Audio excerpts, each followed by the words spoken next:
بسم الله الرحمن الرحيم داودyaasha qiimaha ayaa qadarinta lahow sidaad la socotaan waxaa shir ku soo gabagabooba oo ay qaban qaabisay baarlamaanka wadamada carabta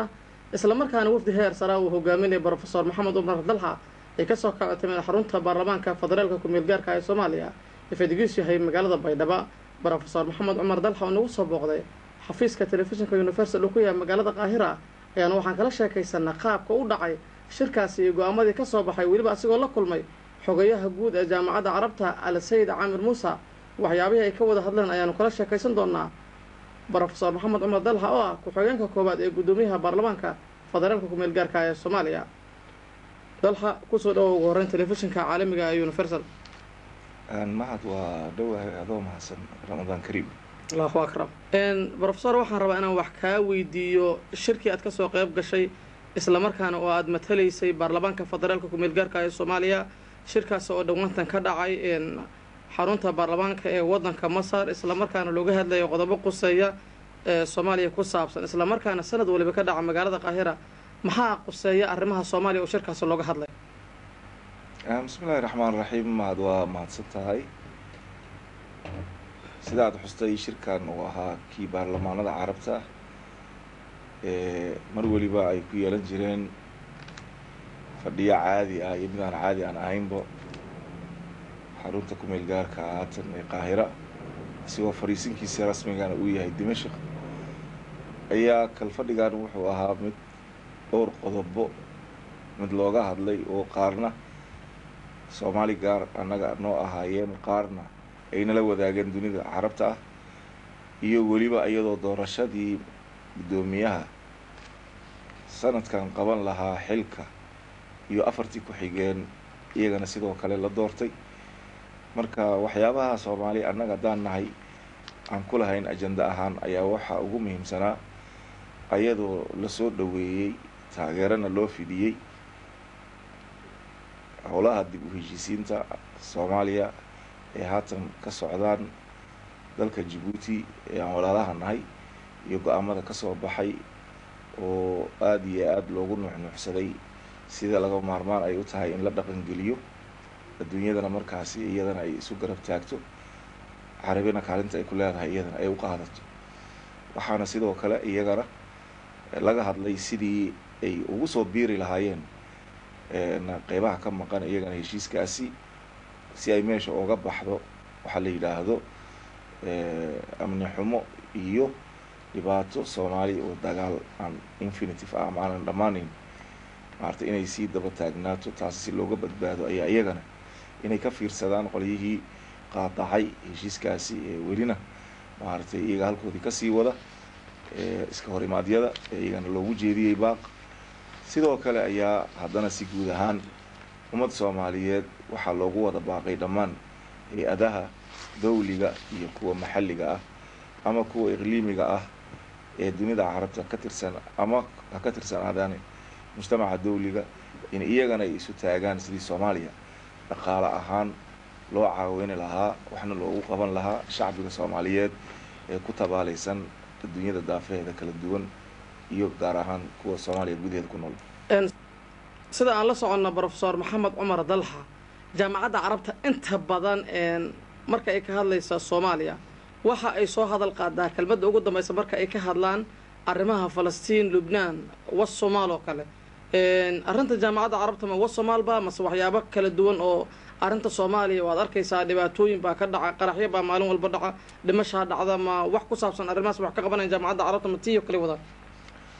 runtii horta marka ugu horeysa waxyaabo fara badan oo qabiyo ah oo anaga aan ku tuhumayna carab inay nagala seexatay way jiraan waxyaabo fara badan oo haddana ay mudan yihiin in iyaga looga mahad celiyaan way jiraan carab 22 dawladood ay ka kooban yihiin qaar baa wanaag iyo abaal ka geysta dhinaca dhaqaalaha oo maanta aan la qarin karin oo Sacuudiga uu ka mid yahay qaar baa dadkeena maartay gacanta ku haya oo qaxay oo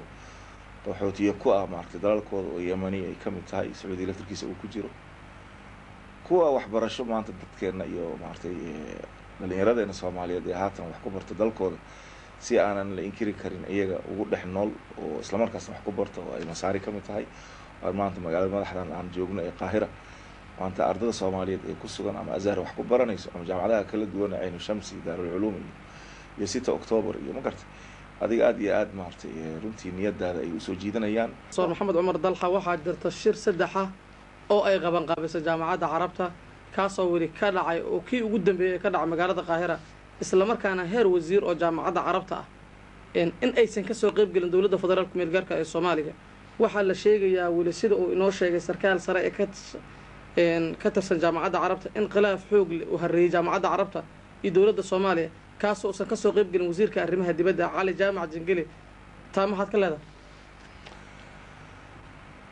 mahad waxaan u maleynayaa hay-adaha dastuuriga ee dawladda waa mid walba waxay leedahay waajib iyo hawl iyada u gaar ah annaga wixii xukuumadda iyada dhankeeda ah waxaa wax laga weydiinayaa ra-iisul wasaare Nuur Cadde marka annaga howlaheena baarlaman ayay khuseeyaan baarlamankana si joogta ayuu uga soo qayb galaa shirarka ay qabtaan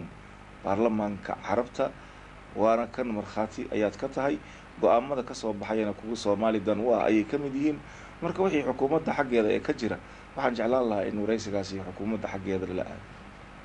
sidaan la socono Professor Maxamed Cumar Dalxa madaxweynaha dawladda federaalka ku meel gaarka ah Cabdullaahi Yuusuf Axmed waxa uu qadeecay go'aankii ka soo baxay baarlamaanka isla markaana kaasoo ku saabsanaa wasiiradii qalqalka geliyay dawladdii federaalka meel gaarka Soomaaliya ra-iisul wasaarahan uu ka yahay Nuur Xasan Xuseen Nuur Cadde in ay kalsoonidii kala naqdeen isla markaana aysan ku soo biiri karin xukuumadda cusub oo uu qadeecay madaxweynaha jamhuuriyadda Soomaaliya go'aankaas sidee buu ku saameeyay runtii wax gooni ah aniga horta oo saameyn ugu yeelanayo male aniga waxaan wax la qaybsadaa waa hay-adda maarta sharci dejinta ee baarlamaanka aan ka tirsanahay laakiin arrimahan horta wax alaala wixii ku yimaada qaab sharci ah wada loo maro oo nidaamsan oo lagu sixi karo ayaa baarlamaanka iyo hay-adaha kale ee dastuuriga ay ka mid yihiin fulinta oo xukuumadii ah iyo garsoorka oo waarduud shariga intaba way leeyihiin laakiin wixii xeer jajab marka horeba ku yimaada inay xeer jajab ku dhamaadaan mooyaane sharci laguma sixi karo anaga arrinta tan ee baarlamaanka la hor keenay marka ugu horeysaba ma aha qaabka ay ku timid qaab nidaamka ee anaga markii loo baahan yahay wax khuseeya xukuumadda in maarta loo soo maro kanaal ahaan wadadii ay ku timid mid baarlamaanka sidii uu markaasi sharciga u qabayba markii hore ay ku yimaadeen. Professor Dalxa baarlamaanka xaq ma u leeyahay qaraarkaas in uu qaato oo u diido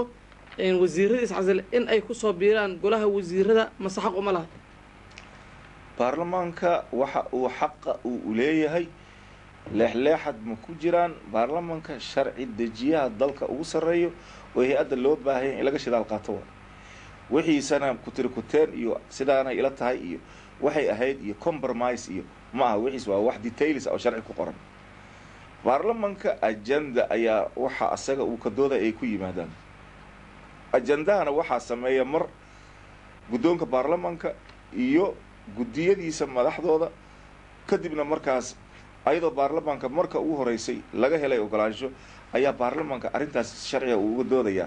Professor Maxamed Cumar Dalxa su-aasha ugu dambaysa ku weydiinay waxay tahay